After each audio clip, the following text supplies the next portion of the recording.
Mr. Concepcion, you're charged with possession of a controlled substance. You're facing up to a year in jail and or a $4,000 fine. We're going to do probable cause. You have the right to remain silent. Anything you say can or will be used against you. You have the right to have an attorney present. If you cannot afford one, one will be appointed to you, sir. Officers are dispatched to an apartment complex in Harris County, Texas. Pause for a second. Notice how the judge starts by laying out the stakes, up to a year in jail and a hefty fine. This is standard procedure during arraignment, but here's the twist. Everything said in this moment sets the tone for what's coming next. Quick question for you. Do you think the officers had enough reason to approach him just based on that neighbor's call? Drop your thoughts below. Found a Xanax pill weighing 0.5 grams. Concepcion, I'm going to find that there's probable cause to go forward with your case. How old are you, sir? What do you do for a living? I'm working at the work at Dollar General. Okay. And how much money do you make a month? And who do you live with? I live with Josh Johnson. Who is that? That guy in the first row right there. Is that your dad? No, that's just my roommate. It's like a brother. Come up, sir. Yeah, I think she's the person we were arguing. I was arguing with. I told you. Oh, I don't know how to do my body. No, you're okay. You just Don't worry, you're doing great. What's going on with you? He takes care of me. I've been having some issues at home. Here often I've been injuring my foot. And right now, while I'm healing up, he has to sometimes pick me up, sometimes like that. And You don't have to touch it. help me get around the house. So it's hard without him being in my home. I don't feel safe without him. You know, I don't know what's going on. But I want to explain something to you. When he's not around, the Baytown police will go around saying that they're going to find any reason to take this man to jail. Any reason. They just look for a reason. And I get tired of hearing that. I go out to my girlfriend wants that. I gotta listen to this. Okay. He's taking care of me right now because my provider shows me we're trying to get it back. So, he helps because like he gets food poison. So you guys live in an apartment? Yes. And he's like, I say they could have found those on the ground and accused him of it. I don't want to talk about the case, but whose name is the apartment under? Mine. Okay, are you on the lease? I don't know, No, but not yet. the managers, they all know me. The manager's letting him be there to help me out. Right. Because sometimes there's some issues with me to get scared a lot. But with him there, I'm safe. So the only thing I'm going to ask you now, Mr. Concepcion, don't use any dope or alcohol. I'm going to test you. If I find that you're using alcohol or any kind of dope, I'm going to lock you up. Don't use any alcohol or dope. As long as you can do that and stay out of trouble, you'll be fine with me. If you need... This is huge. When the judge issues a condition like this, it's not just a warning, it's a legal lifeline. If he slips up even once, that bond is gone and jail is next. Here's something to think about.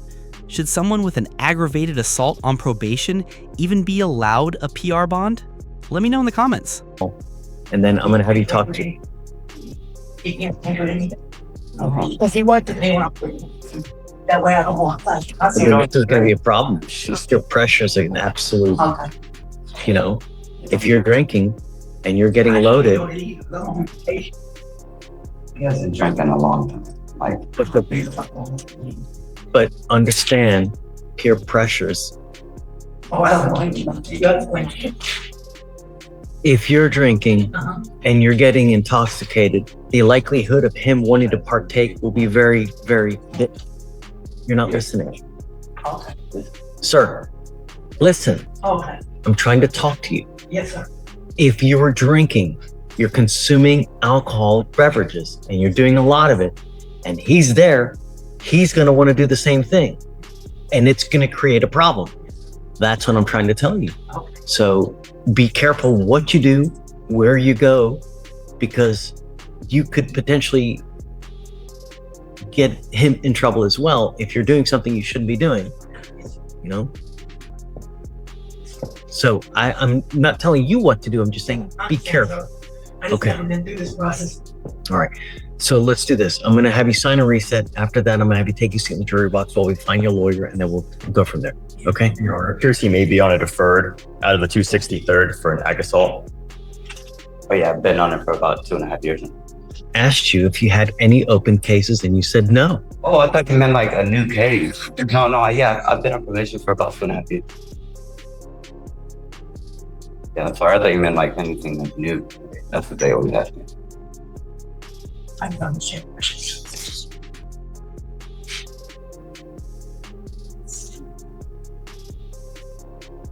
I drug test you now. What's going to show up? Nothing. Sending you now.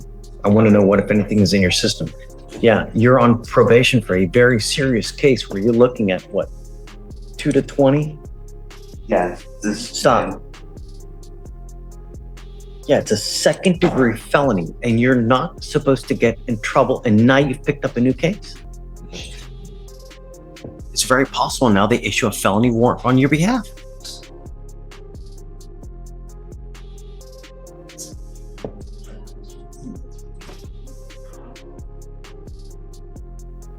You're not supposed to get in trouble.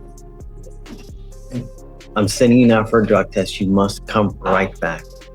If you don't take the test, if you don't come back, I'm telling you now, I'm going to revoke your PR bond. You're not going to get any more. Do you understand? Okay, so just take a seat from me momentarily. I'm going to send him for a drug test. We're going to have him come back, and then I'm going to give him a lawyer, and we'll go from there. But just everything's okay for the moment, okay? You're fine, okay?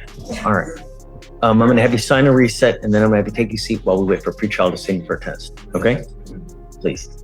Right this way. Go ahead and sign for your reset. Very familiar to me. Do you know how? I represented a Morelli once, or a Morgan Morelli, actually with the same name. That's what happened. Okay. Mr. Morelli, you were charged with assault of a family member. You're facing up to a year in jail and or a $4,000 fine. We're going to do probable cause. You have the right to remain silent. Anything you say can or will be used against you. You have the right to have an attorney present. If you cannot afford one will be appointed to you, man. Thank you. Officer spoke with the complainant, who is the defendant's mother. Also, I apologize. Do you want me to keep going? Go ahead. Okay. And Sorry. No problem. The officer spoke with the complainant, who is the defendant's mother, and was observed to be bleeding from her mouth and face. The complainant stated the defendant physically attacked her in the defendant's kitchen after a verbal argument about the complainant calling out the defendant for taking drugs. The complainant stated the defendant was beating the living hell out of me. The complainant stated she doesn't know exactly how many times the defendant struck her, so the defendant hit her numerous times with both hands and that she felt pain. The complainant stated they both had been drinking and had a couple margaritas, but that it was not the reason for the assault. The complainant stated she ran out of the defendant's house and back to her home, which is only a few houses down the street, to call for help. The complainant stated the defendant has a history of assaulting her. There's a prior assault of a family member. Is that the same complaining witness? Let's see. Ma'am, I'm going to find that there's probable cause to go forward with your case, and I'm going to tell you now, I'm going to do everything in my power to protect every single person of this county, and if that means putting you in jail, I'm going to do it in a heartbeat. Do you understand? I'm sending you now for a drug test. I want to know what, if anything, is in your system, then you're to come right back. If you fail to come back, or if you fail to take the drug test, I will revoke your bond, and I'm going to tell you now, you will not get any more PR bonds. Do you understand? Yes. As a condition of your bond, I'm forbidding you from having any contact with Diana Morelli whatsoever, not to consume any alcohol or illegal drugs, and I'm going to test you like crazy to make sure that you're not using. I'm also ordering you not to be in possession of weapons as well.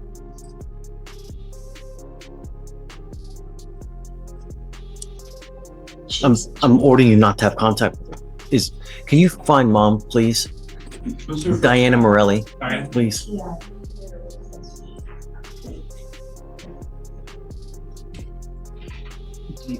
Has a motive been granted in this case? Okay. I just put it ready for you. Okay. So, guys, it looks like the CW is here, so. Judge, I have all CW, and she says that her and her daughter have fixed the situation between. No, it's a second assault. Every time no. Doesn't matter. Just go confirm with the CW. Yeah, and well, I'm gonna bring her in so that I can talk to her as well.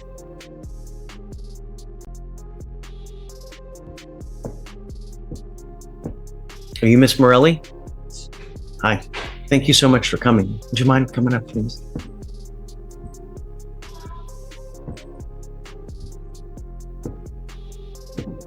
I told her that I'm going to do everything in my power to protect every single person of Harris County, no matter who it is, who they are, what is going on, and that I would, and if that means putting them in jail and making it $100,000 bond, I will do it in a heartbeat. I'm entering now what's called a magistrate's order for emergency protection that identifies you as a protected individual. Ms. Morelli, you cannot commit family violence or an assault against this person, commit an act in furtherance of an offense under section 42.072 of the Texas Penal Code, which is a stalking statute. You cannot threaten, harass, use another person to communicate a threat or harassing behavior. You cannot be in possession of a weapon or go within 200 feet of where she lives or where she works. Do you understand? This is a second assault alleged against you. The first one was dismissed. However, now I'm forbidding her from having contact with you. I've also forbidden her from consuming alcohol or illegal drugs. And I'm sending her now for a drug test because I want to know what, if anything, is in her system. I'm so much as even contemplating putting a device on her ankle so I know that she's not consuming any alcohol. She has a lot of prior violent behavior, and Wow. Did you catch that? The judge just revealed this is her 5th violent case since 2018. That's a major red flag. This isn't just courtroom drama. This is about public safety versus second chances. What do you think? Should repeat offenders get multiple chances, or is enough enough? case since 2018 stops now. Do you understand? Okay. Am I allowed to say anything? Well, I'd rather not. She has a lawyer. You guys can talk to the lawyer. I've got a bunch of DAs here, and everything that you guys say can be used. And now's not the best time to talk about the case. The only thing I want to know, impart to you, that you are now a protected individual, and I'm going to do everything in my power to make sure it stays like that, so no one else puts their hands on you. It's almost impossible for us to because I'm driving back to work and if I pass down. Let's do this. I'm going to have her talk to the lawyer, and then we'll figure out something to do. Well, we'll talk. For now, what I want to do is I'm going to send her for a drug test because I want to know what, if anything, is in her system. And then we'll have her come back, and hopefully by then the lawyers will be here and then we can talk. Okay? So just don't leave for now. Okay? All right. I'm going to have you sign this order for protection now, and then we'll send you on your way, and then we'll see you back in half an hour. Okay? In the interim, you can. I'll speak to her. Miss Morelli.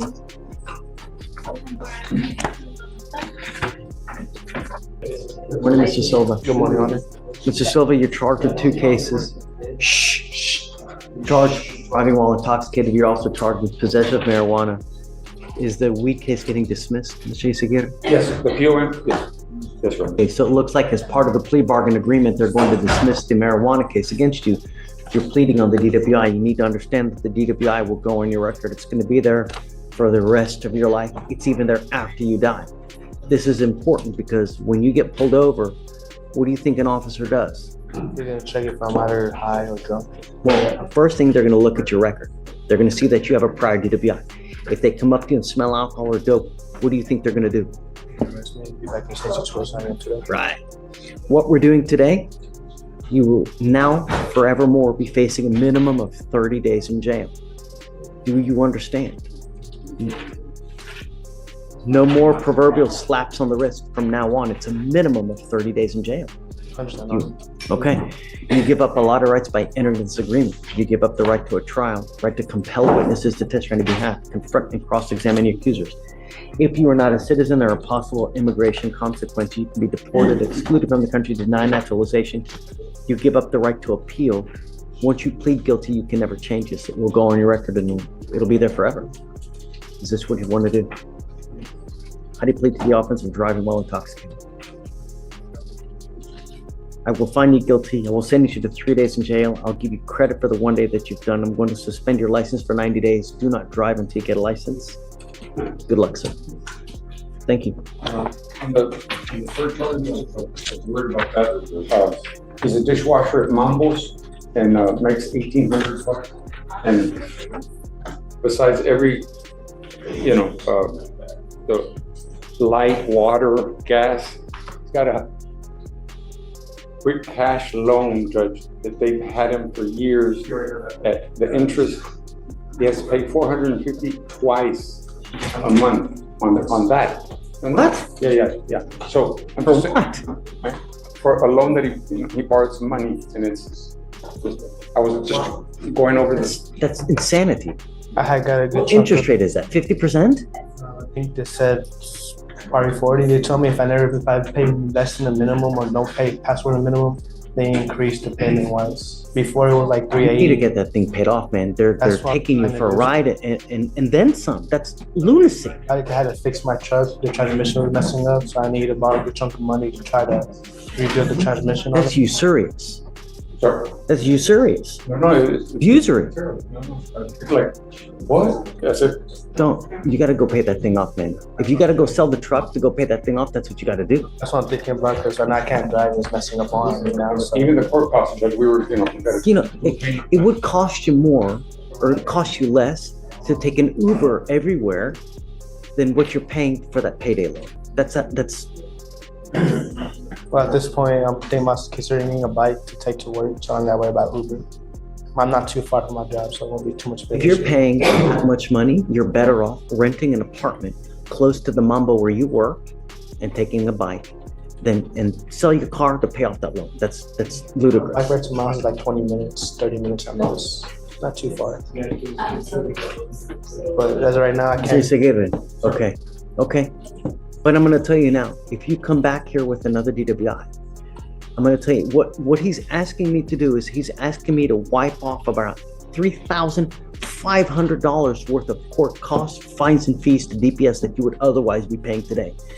When you get a DWI second, it hits around $7,500 and greater. Get ready because you come back with a DWI, it's very possible that happens. Think before you get into a car. Even if you've had half a beer and you get pulled over, it's not going to go well. Don't get into a car, even if you've had a sip of alcohol. Do you understand? We're not going to play this game again. Okay. All right. You got it. Yeah. Okay. Yay. Are you dad? Stepdad. I'm so happy you're here. This is great. I'm gonna bring him out now. And I gotta say, I'm happy that you didn't bond him out. Great. He needs to learn that it's not a joke. And I think that so far he's been taking it as a joke. So essentially what we did was I had him evaluated to see what's going on in his life, what he's doing, where he's going. It's not gone well, you know. 9th grade education, got his GED, which is great, but it looks like it's just gone downhill.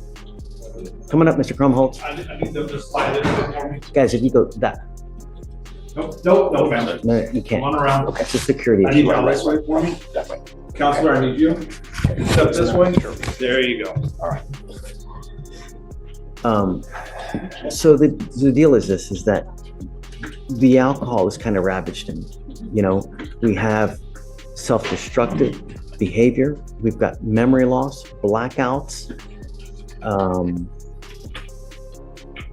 From what is reported, wants to stop but can't stop kind of thing.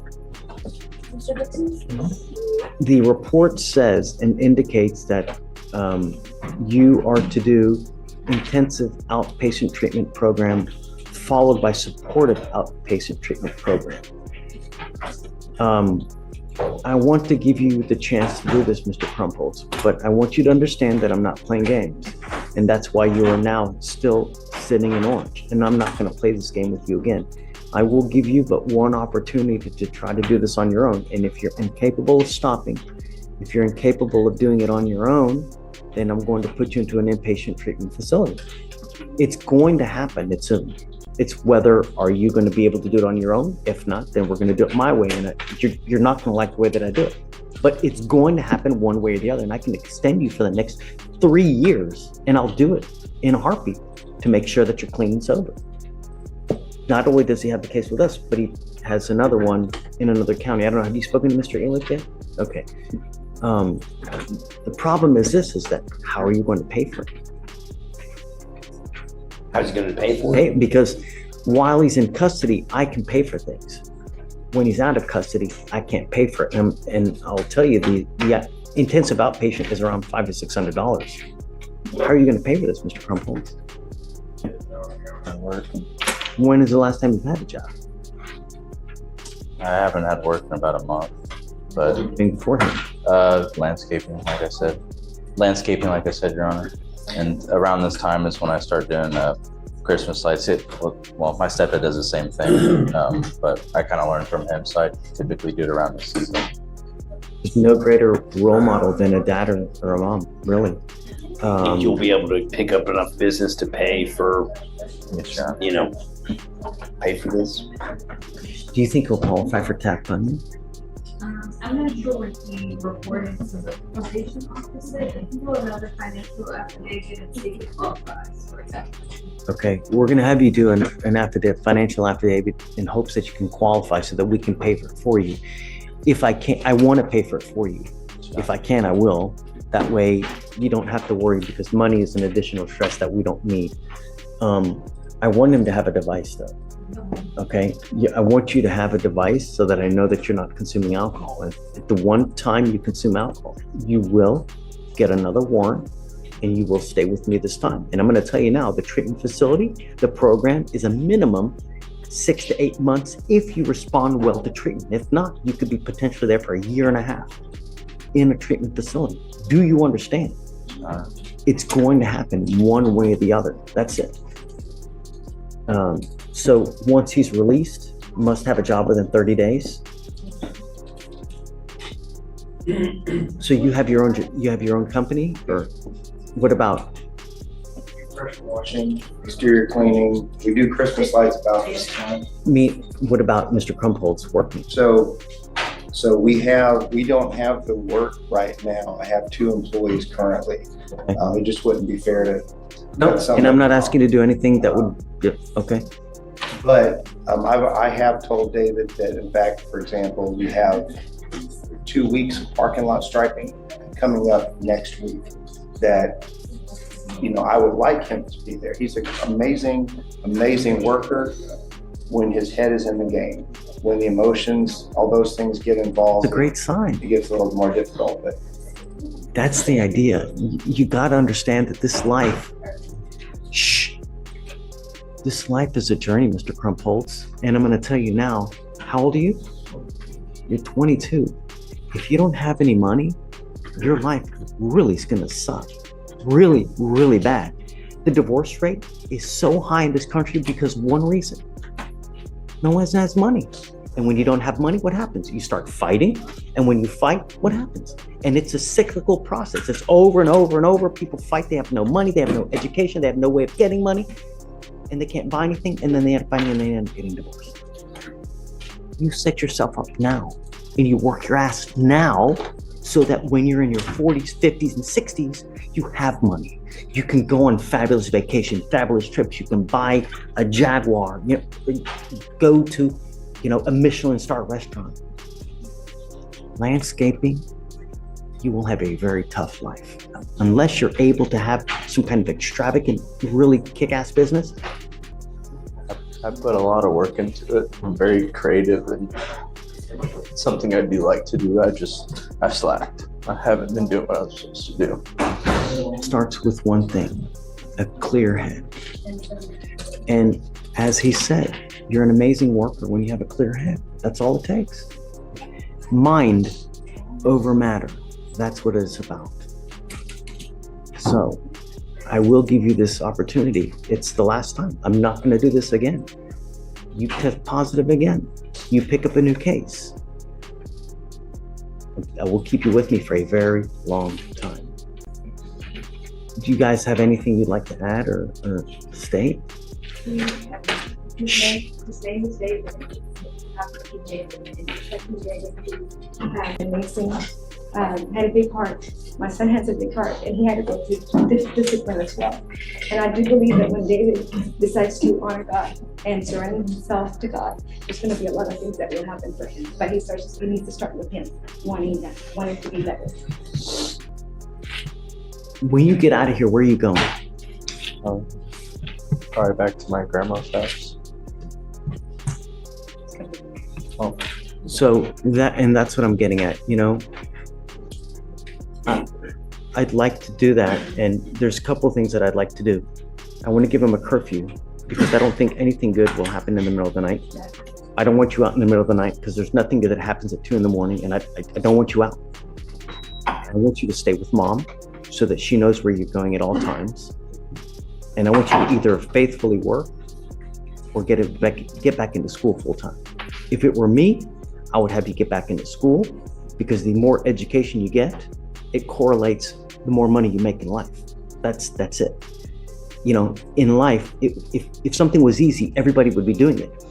No, it's very, very difficult to be a doctor. That's why they make so much. If it was easy, everybody would be doing it. Landscaping is an easy thing. That's why it's so difficult to make a lot of money in it. But if you get into school, get a great education, and you learn something that not many people know about,